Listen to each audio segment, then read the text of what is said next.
আসসালামু আলাইকুম। আপনারা দেখেন আমার আজকে ইউটিউব চ্যানেলে একটি রেসিপিটা হবে কলমি শাক দিয়ে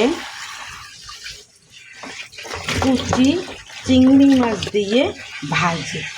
আমি শাকটাকে প্রথমে সুন্দর করে এইরকম আস্তা ধুয়ে নেব সুন্দর করে, যাতে পাতায় কোনো পোকা কোনো ময়লা না লেগে থাকে। শাকে তো আপনারা সবাই জানেন একটু পোকা টোকা থাকে। এই সুন্দর করে ধুয়ে তারপরে কুচি করব। কুচি করে একটু চিংড়ি মাছ একটু নারকেল দিয়ে আমি রেসিপিটা তৈরি করব।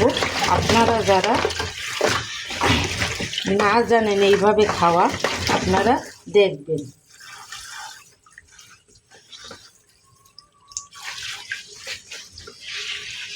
হয়ে গেছে আমার ধোয়া। এখন দেখেন আমি কলমি শাকটাকে কিভাবে কুচি করব।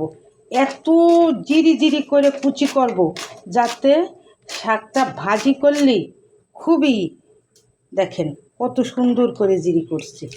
এই ঠিক এইভাবেতে সুন্দর করে এই ধীরে ধীরে ধৈর্য সহকারে শাকটাকে কুচাইতে হবে। আমি প্রথমে পেঁয়াজটা দিয়ে দিলাম, রসুনটা দিয়ে দিলাম, কাঁচামরিচটা দিচ্ছি। এখন নাইড়ে চাইড়ে লবণটা দিয়ে দিব পরিমাণ মতন। চুলোর আগুনটা ধরিয়ে দিলাম। চিংড়ি মাছটা দিয়ে দিব।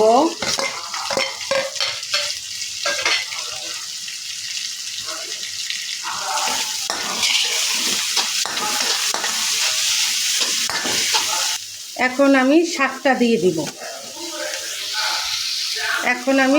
দিয়ে দিব। শাকটা দিয়ে সুন্দর নাড়ে চেড়ে, শাকটা দেখছেন আমি কত সুন্দর করে কুচি করেছি। শাকটা আমার আম্মা বলতো যে শাক যত কুচি ভালো হবে ততই মজা। কুচি ভালো না হলে আমার আম্মা শাক রান্না করতেন না। তাই আম্মার কাছ থেকেই শিখেছি যে শাকটা সুন্দর করে কুচি করতে হয়। এখন সুন্দর করে আমি ঢেকে দিব, আস্তে আস্তে আজে হতে থাকবে। দেখেন আমার কলমি শাক ভাজির রান্নায় আমি একটু নারকেল দিব। এই কারণে আমি নারকেলটা সুন্দর করে বেটে নিলাম। আমি এই নারকেলটা আমার শাকে দিয়ে দিব। নারকেলটা দিলে হয় কি, এই স্বাদের একটা স্বাদ বৃদ্ধি, এই কারণে নারকেলটা দিব। একটা উঠাইয়ে দেখবো কেমন হচ্ছে। এই তো শাকটা সুন্দর একটা ফ্লেভার আসছে। এই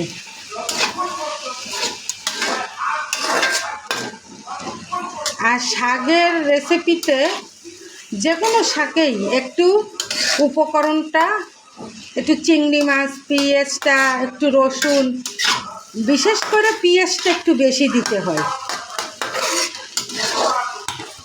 আর যাদের নারকেল না থাকে তাদের নারকেল না দিলেও হয়, কিন্তু আমার নারকেল আছে তাই আমি দিয়ে দিব। এই এখন নারকেলটা দিয়ে দিব। এখন নেড়ে চেড়ে নামিয়ে ফেলবো। আমার শাক ভাজিটা হয়ে গেছে।